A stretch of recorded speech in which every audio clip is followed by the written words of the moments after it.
So I will start this story by saying that I have never seen myself as a virtuous individual. In fact, the tale that I am about to unfold is one that involves some regrettable repercussions. However, at its core, it is a story about a nefarious character seeking retribution against another malevolent individual. To give you a better understanding of who I am, let me provide you with some background information. Growing up, my mother raised me as a single parent due to the untimely passing of my father when I was but a young lad. Despite this tragic loss, I was fortunate enough to have a plethora of older brothers who took on the role of male role models in my life. Additionally, my father had thought ahead and left behind a life insurance policy that enabled me to have a relatively comfortable upbringing. Looking back on my life, I realized that socializing was never my strong suit. And as a teenager, I found solace in the digital realm. This inclination towards spending extensive periods in front of my computer screen only intensified during my college years. It became the norm for me to dedicate a staggering 80% of my time to activities like gaming, work-related tasks, and immersing myself in the vast expanse of literature that awaited me on the screen. Little did I know this prolonged engagement with technology would have consequences that manifested in my physical appearance as the hours turned into days and days into months. My sedentary lifestyle took a toll on my physical well-being. I found myself grappling with the unwelcome companionship of excess weight as my waistline expanded and my self-perception suffered as a result. By the time I reached the age of 20, I was confronted with the harsh reality of being considered unattractive and grappling with obesity. The consequences of my introverted nature and my preoccupation with screens extended beyond my physical appearance. The lack of socialization and my overwhelming focus on digital activities meant that my romantic experiences were severely limited. It wasn't until I crossed paths with my ex-fiancé that I began to explore the realms of dating and intimacy. Raised in a deeply religious household, my upbringing instilled within me a sense of caution when it came to matters of the heart. Following the loss of my father, my mother's fervent religious devotion grew even stronger, permeating every aspect of our lives. As a result, the idea of casually dating or playing the field went against the values instilled in me. I embraced the belief that love and relationships should be approached with sincerity and long-term commitment. However, amid my limited dating experiences, I found solace and a sense of accomplishment in another realm, the world of coding. Despite lacking the confidence to pursue romantic relationships, I discovered a passion for programming and worked diligently to develop my skills in various coding languages. College provided the perfect platform to expand my knowledge and expertise in this field. Being completely honest, I must admit that I never considered myself a skilled person or a proficient coder. However, armed with a modest amount of coding knowledge and fueled by an abundance of creativity, I discovered a remarkable opportunity to generate residual income streams. Fortunately, I secured a decent job in the IT field that allowed me to work from the comfort of my own home 3 days a week.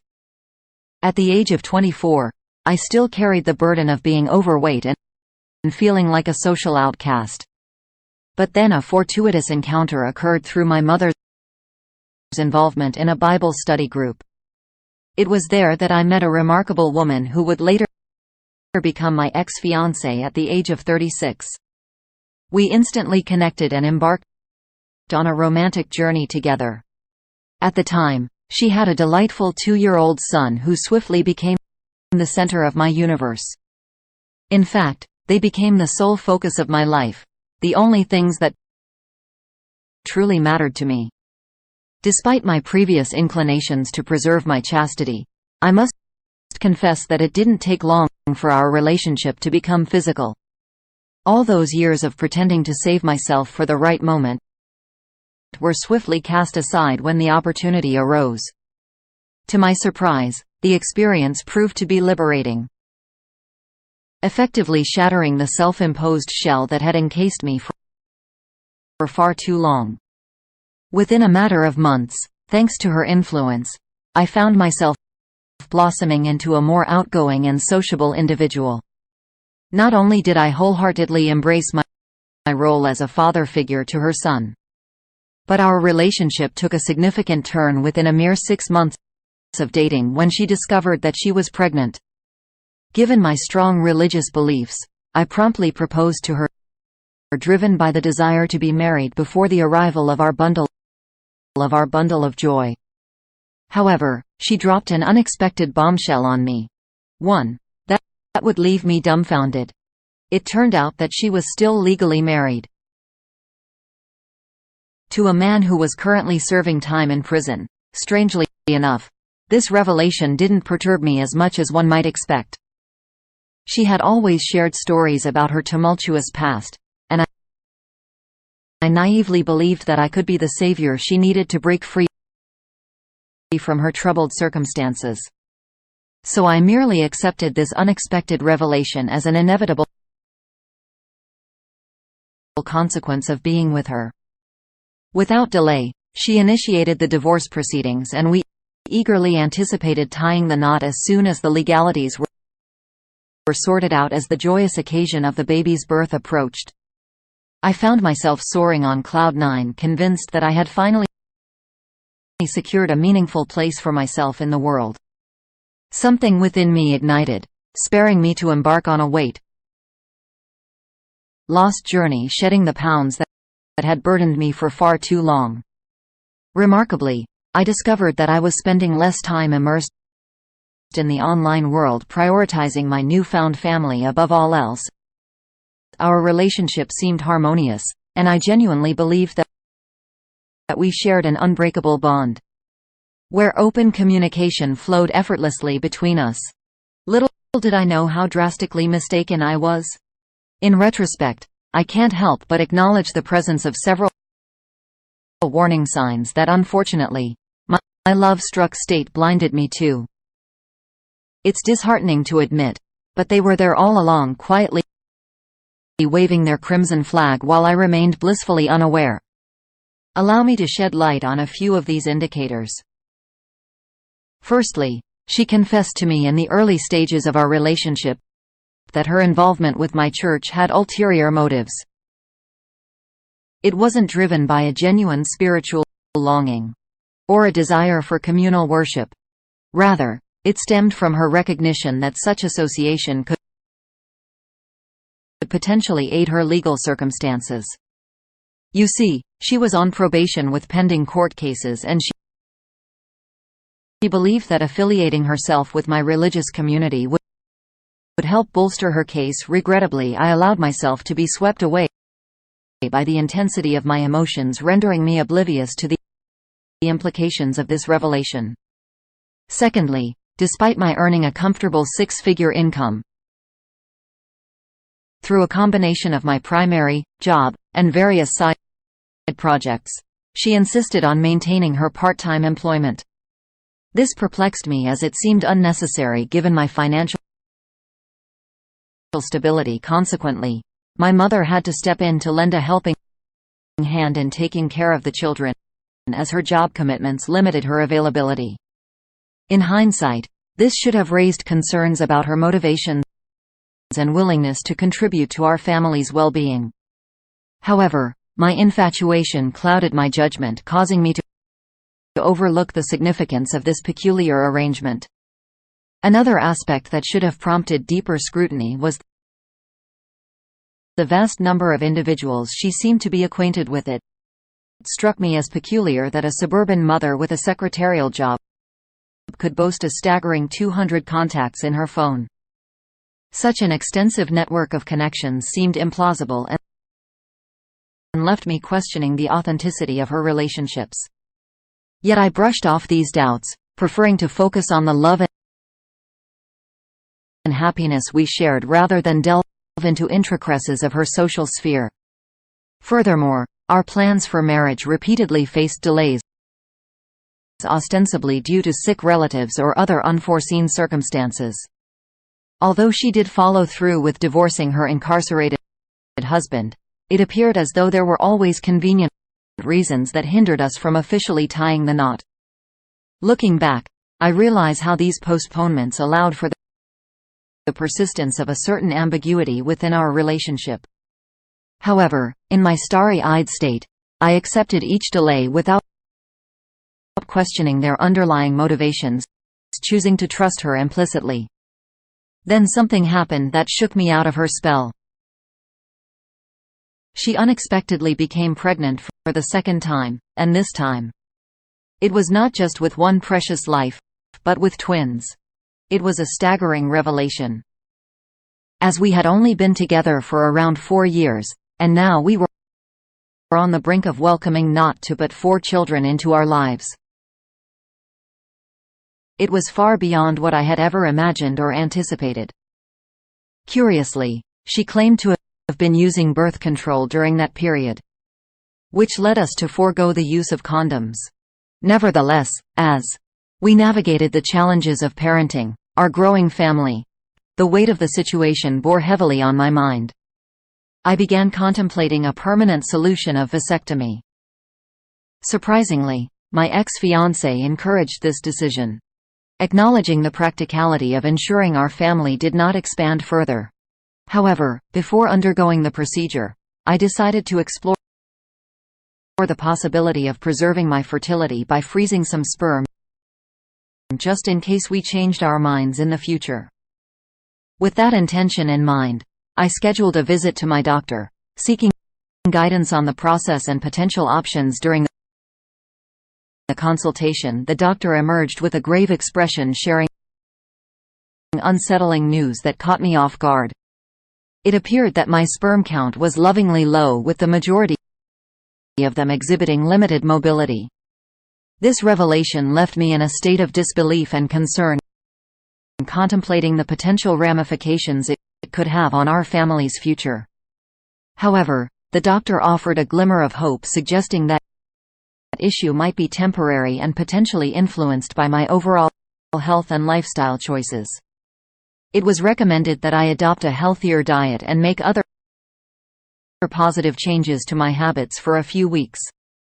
Only then could I return for further evaluation, allowing time to see if any improvements would manifest.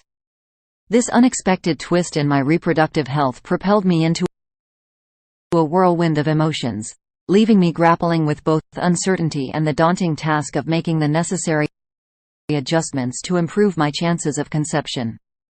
After the doctor dropped the bombshell on me that I might be infertile, my mind was in a complete haze. I could not believe what was happening to me. I had always imagined myself having a large family, and now it seemed like that dream was being snatched away from me. Even though I already had 3 children, the thought of being unable to have more of my own was devastating. As I left the doctor's office, I was in a daze, and my mind was racing with all sorts of thoughts. I didn't even realize that I was walking until it started to get dark outside. Eventually, I had to call an Uber to get home. My fiancé was already asleep when I got home, and I didn't have the heart to tell her what had happened. So I lied to her and told her that my car broke down, and I was at the mechanic's late the next day. I started researching online, trying to find similar stories to mine. I wanted to believe that the doctor was wrong and that I could still have children of my own. I came across a post that talked about how fertility assessments are not always accurate and how I should get a second opinion. I jumped at the chance and scheduled a fertility test as soon as I could. However, when the test results came back, it was confirmed that I was indeed infertile. It was a crushing blow, and I felt like my entire world was falling apart. I couldn't believe that the children I had come to love and care for as my own were not biologically mine. It was like everything I had known and believed about my life suddenly turned upside down. When I couldn't bear the weight of my emotions any longer, I sought solace in the comforting presence of my mother. I went to her house and for the first time in my adult life allowed myself to cry uncontrollably.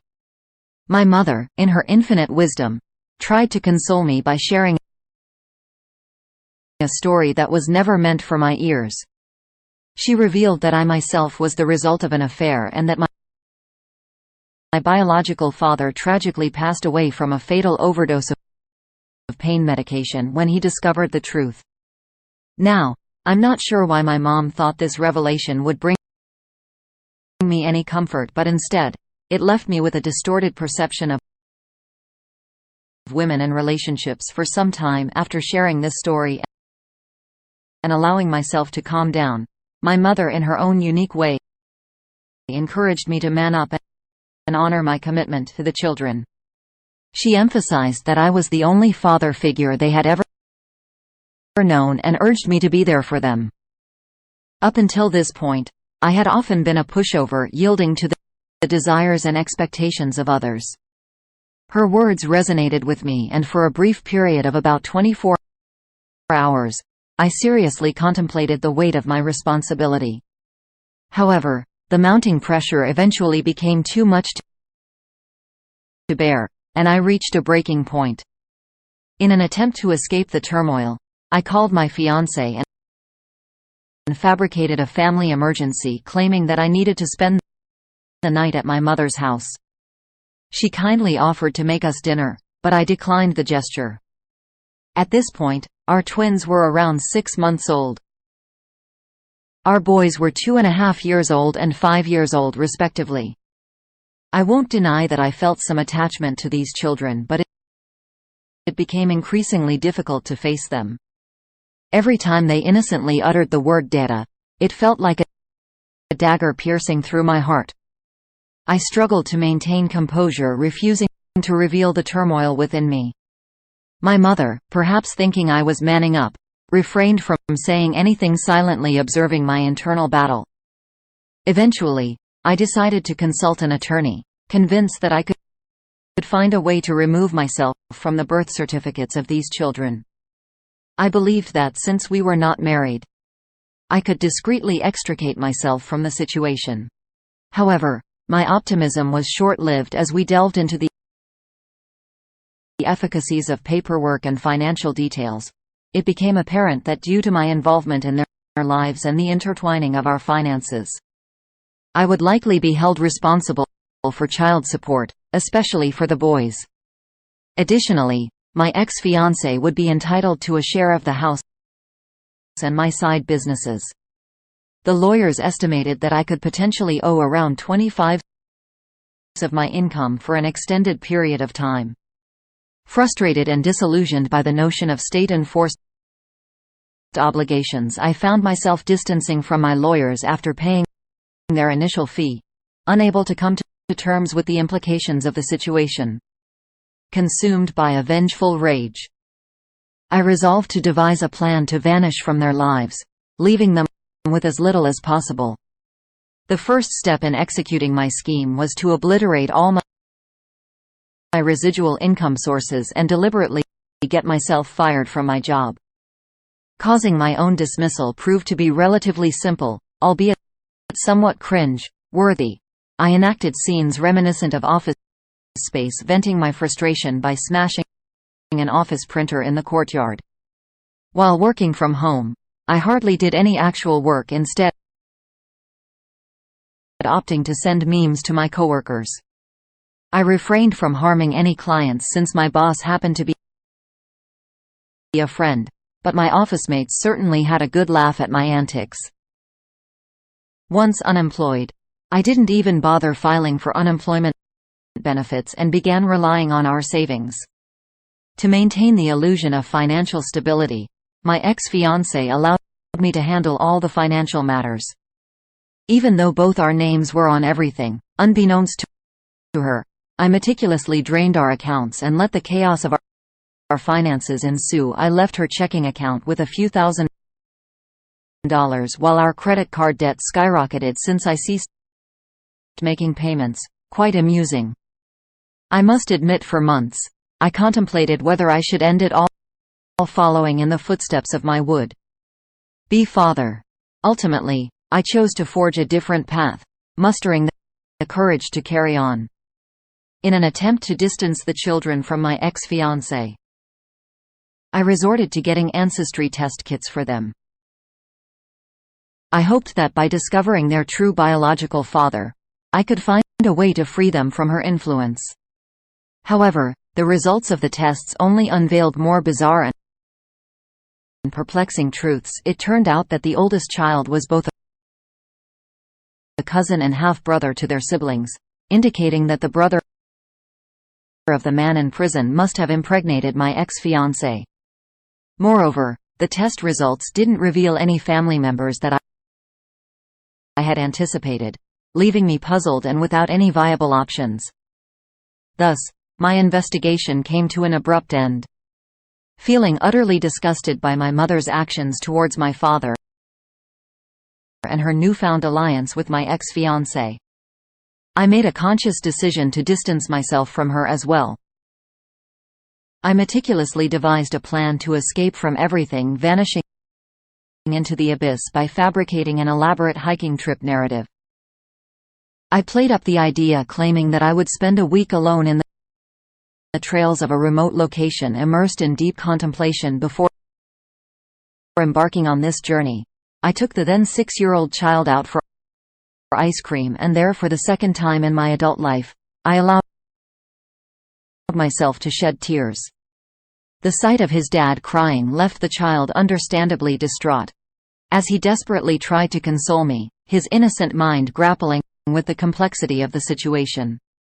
I wept for the pain of having to leave him, expressing my apologies countless times, even though he couldn't fully comprehend the gravity of the circumstances.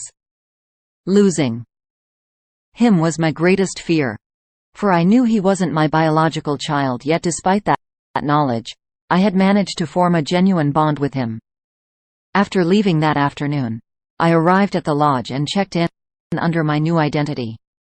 Now I'll skip over the details of how I managed to establish this new life, as I'm uncertain about the legality of my actions.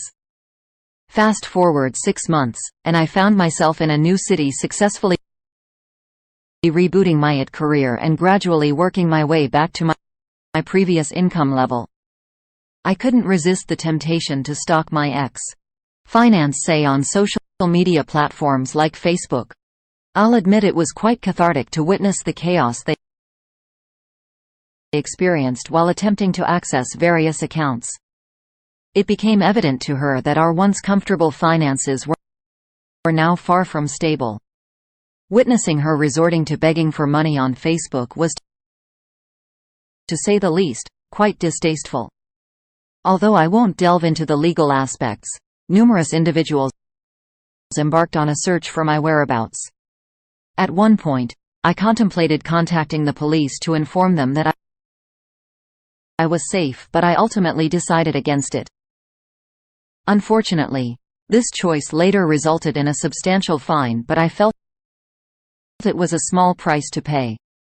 I dedicated a significant amount of time to self-improvement, focusing on my physical well-being and achieving remarkable fitness. I renounced my religious beliefs and embraced a hedonistic lifestyle, becoming an entirely different person, unrecognizable from my former self. For about a year, I continued to stalk my ex-fiancée, observing her life from a distance. It was during this period that I learned she had started dating a new guy and became pregnant almost immediately. Meanwhile, my mother remained intertwined in her life, taking care of my supposed children while I remained oblivious to what was truly happening. Then, on the 1-year anniversary of my departure, I discovered that she had created a memorial page.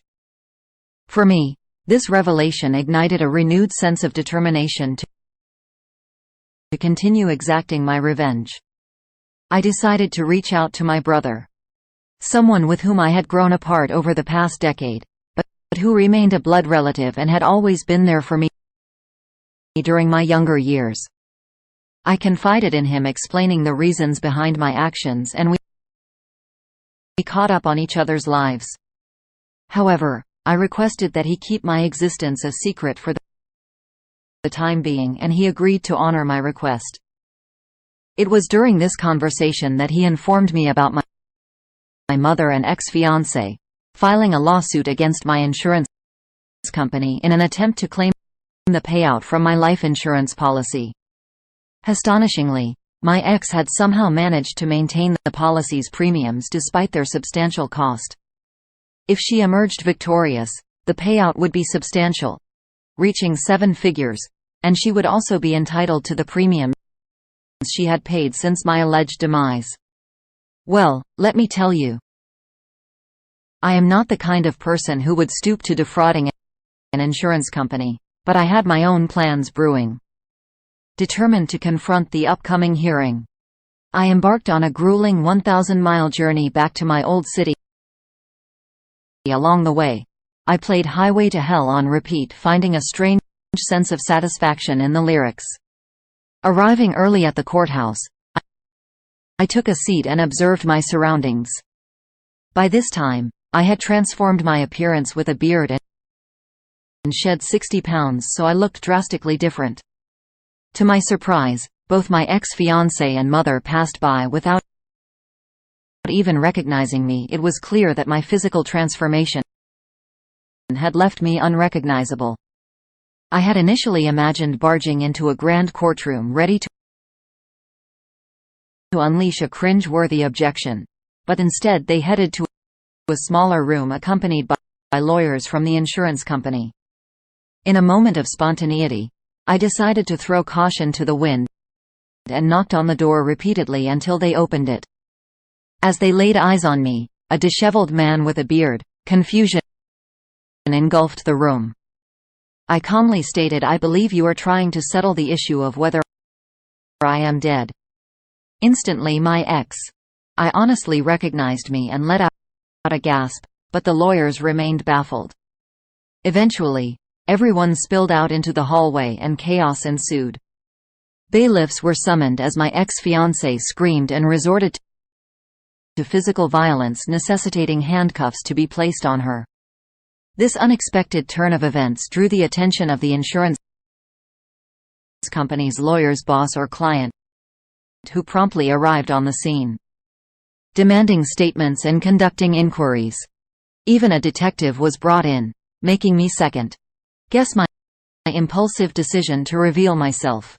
However, when it came time to give my statement, I didn't fabricate anything, though I purposely remained vague about my current place of residence. I ended up staying in town for almost a month, residing in a cheap motel and experiencing a whirlwind of events. I shared evidence of my ex-fiancé's infidelity with anyone who showed the slightest interest. I attempted to connect with the children, but the youngest didn't recognize me, and the 7-year-old told me to fuck myself, with considering the circumstances was understandable. The police were furious and initiated civil litigation to recover the costs incurred during their search for me. At one point, a detective from another state even flew in to question me. Fortunately, I managed to avoid any arrests, as I was careful not to leave behind any fingerprints that could be linked to my new identity. I was ultimately slapped with a hefty fine, which I promptly paid in cash, much to the surprise of the police. As far as I was concerned, I was done with that town. Not long after, my ex-fiancé served me with a civil lawsuit on multiple counts, and my mother willingly assisted her. However, by then, I had become a leaf in the wind, drifting far away from their tumultuous lives. I returned to my new city, never looking back after a few months of exacting my revenge by sabotaging her insurance plans. I decided to let go and move forward with my life. This all transpired several years ago, and I can proudly say that I am in a much better place now. However, I must admit that recounting these events has left me feeling drained, and I find myself in need of some rest. If there is interest, I may share what unfolded in my life after all of this. Update. Hey, everyone. I appreciate the curiosity surrounding my story, and I thought it would be fitting to provide a brief update on where life has taken me. I primarily want to let people know about my journey because it seems to pique the interest of many. If any of you have burning question, feel free to ask and I'll try my best to answer them in the comments. Now, I won't delve into discussing specifics of how one can disappear, as we must refrain from exploring potential illegal activities on this platform. However, if you're intrigued by such matters, I encourage you to look into the case of Jack Baskey, a former KGB spy who managed to enter the United States and acquire credentials. In fact, millions of undocumented immigrants follow similar paths to find employment in American companies. Uncle Sam simply wants those taxes paid. As for the insurance investigation and how they searched for me, I'm not entirely sure about the details. Interestingly, I never received so much as a phone call from them prior to our face-to-face encounter. I have reached a point where seeking revenge no longer holds any appeal for me. I now firmly believe in the adage that violent delights have violent ends. In my view, my ex-fiancé's life is already burdened with difficulties, and any further action on my part would only bring harm to the children. After the fallout with my ex, I left the town and ceased contact with my brother. I even stopped monitoring the situation involving my ex. Starting over in an unfamiliar city devoid of family and friends has been a lonely and intimidating experience. Yet there is an equal measure of excitement and hope in embracing this new beginning. Now you might wonder how I managed to reset my life upon arriving in the new city. Well, I had a substantial amount of cash that I used to sustain myself in a motel for a few months while I organized my documents and searched for employment. Due to the fear of my home computer being scrutinized in the event of my disappearance, I couldn't meticulously plan everything in advance. It became apparent that without a college degree tied to my name, securing a job in my field of expertise proved challenging. Consequently, I made the bold decision to establish my own company and advertise my skills in creating custom dispatch software, video editing, and presentation design, among other tasks. Although I only received a handful of jobs through this endeavor, the earnings barely covered my living expenses. However, after completing multiple projects for the same company, I struck up a friendship with a project manager, which ultimately led to a salaried position. At a reasonable rate presently my income is approximately 70% of what I used to make, but I find contentment in what I have achieved. In conclusion, I want to express gratitude for the interest and support shown throughout my journey. It's been quite a ride, and I am grateful for the opportunity to share a glimpse into my life. Remember, even when faced with challenging circumstances, there is always a chance to rebuild and find happiness once again. I invested a significant amount of time scouring the internet for individuals who shared similar experiences. And eventually, I became involved with the men going their own way Jitao group. Within this community, our discussions predominantly revolved around negative views and derogatory remarks about women. Unfortunately, this constant reinforcement led me down a path of resentment and misogyny. Regrettably, I even resorted to creating fake accounts to harass women online. It's a topic that I feel embarrassed and remorseful about now. So I'd rather not delve into further details to compensate for the lost time and bitterness I had developed. I joined Tinder and engaged in casual relationships to fill a void. Throwing money around and deceiving these women became a way of life for me, and I found myself succumbing to infidelity in almost every relationship, driven by the misguided belief that they were all doing the same. When confronted about my actions, I would feign ignorance, pretending not to understand why they were upset, until they either left or attempted to forgive me, only for me to repeat my unfaithful behavior. Looking back, I am far from proud of the person I had become. A couple of years ago, one of the women with whom I had a regular sexual relationship came to me excitedly announcing her pregnancy. In that moment, my immediate response was to accuse her of infidelity and promptly eject her from my apartment. The look of shock on her face lingered as I regarded her as just another promiscuous woman. I proceeded to mock her and even shared the incident with my MGTOW buddies, openly confessing to my unfaithfulness and displaying the evidence. Reluctantly, I agreed to a paternity test while she was still pregnant, mainly to avoid legal complications. However, the test results astounded me, overwhelmed with emotion. I found myself in tears attempting to embrace her, but she recoiled, flinging some papers at me and sternly declaring her desire never to see me again returning home. I drowned my sorrows in alcohol, relieved to discover that I would indeed become a father.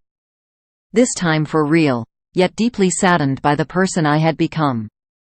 I must reiterate that I do not wish for anyone to sympathize with me, as I am fully aware of my shortcomings as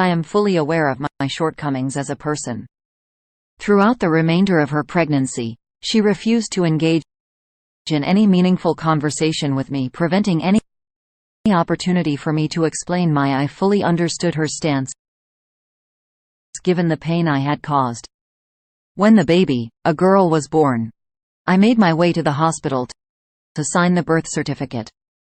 At the same time, I met with her lawyer, who turned out to be her sister, to discuss child support matters that we had previously touched upon. In a desperate attempt to mend the situation, I made a last-ditch effort and proposed signing any document they desired if only she would spare 30 minutes to sit down over coffee and allow me to explain myself. She sought full custody and requested substantial financial support. I chose not to hire a lawyer because I genuinely wanted to make amends, and I feared that involving legal representation would only create obstacles to safeguard either my finances or me. I sat down with her for that coffee meeting, and to my surprise she allowed me to speak without interruption for almost 20 minutes. While I didn't divulge the complete truth about my past, she understood my initial reasons for wanting a paternity test. However, she made it clear that she couldn't excuse my actions of mocking her, throwing her out, and engaging in infidelity. I signed the necessary papers, but I pleaded with her to grant me the opportunity to be a part of our daughter's life and have a relationship with her. She expressed concern about my emotional stability, emphasizing that I needed to undergo intensive therapy before any such arrangement could be considered. Naturally, I agreed to embark on this therapeutic journey. During therapy, I underwent significant personal growth and conducted extensive research on the consequences of cheating and the impact it has on individuals. I discovered that there were countless women who had experienced pain and heartbreak due to infidelity and home-wrecking situations as well. A revelation that seems obvious now. It became glaringly apparent that my perspectives about women were not only toxic, but also damaging. Realizing this, I made the decision to sever ties with my MGTOW acquaintance, as I believed that their environment would hinder my progress and perpetuate harmful beliefs. I don't wish to castigate the entire group because I believe that there are individuals within it who are genuinely seeking answers and healing. However, I recognize that continuing to associate with them would impede my own personal growth and transformation. Interestingly, becoming the father of a baby girl served as a poignant wake-up call, compelling me to reevaluate and abandon my mistreatment of women. After a considerable wait, I was finally granted the opportunity to see my daughter when she reached 7 months of age. Our visits began as supervised sessions taking place every other weekend. Throughout this time, I made sure to fulfill my financial responsibilities by diligently paying child support. Moreover, I made sincere efforts to communicate with my daughter's mother and reconciliate with my daughter's mother, and seek reconciliation. One fateful night, fueled by alcohol, we found ourselves caught up in a moment of passion, which ultimately led to a physical encounter. The following morning, she appeared both embarrassed and conflicted. She asked me to leave, yet there was an underlying suggestion that she might be open to working things out. Gradually, over time, we made the decision to move in together when she lost her job due to the COVID-19 pandemic. However, her family's deep-seated resentment towards me has hindered any progress in our relationship. Their disapproval has prevented discussions of marriage or any long-term commitment. In fact, their animosity was so strong that I even skipped attending our daughter's second birthday celebration, as her lawyer sister expressed her disdain for my presence. Despite these challenges, I remain hopeful that our situation will improve.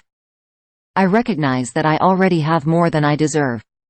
At present, the ongoing pandemic has led to remote work for me, while my partner takes care of our daughter and tends to our household needs. Although she still harbors suspicions towards me, and occasionally checks on me while I'm working in my office, I understand her concerns. For now, my primary focus is to be there for my daughter and make amends with her mother. I continue attending therapy sessions via video calls, striving to be a better person each day. However, there are aspects of my past that I fear I may never be able to fully disclose to anyone, which is why I sought solace in sharing my story with the strangers of Reddit.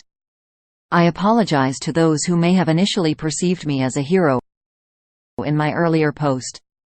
To my fellow readers, I implore you not to allow hatred to consume you. I nearly missed out on a precious opportunity, and I realize that there is still a chance for me to lose it all if I am not careful. This will be my final update. Unless in the years to come, I return to share the outcomes of my journey. I wish everyone the best of luck in their own endeavors. Small edit. I stand corrected by a helpful individual who pointed out that the spy I had in mind was Jack Baskey, not Yuri Bezmenov. Stop. Most of you are not subscribed. Remember to like and subscribe if you like the video. Everything helps for the algorithm.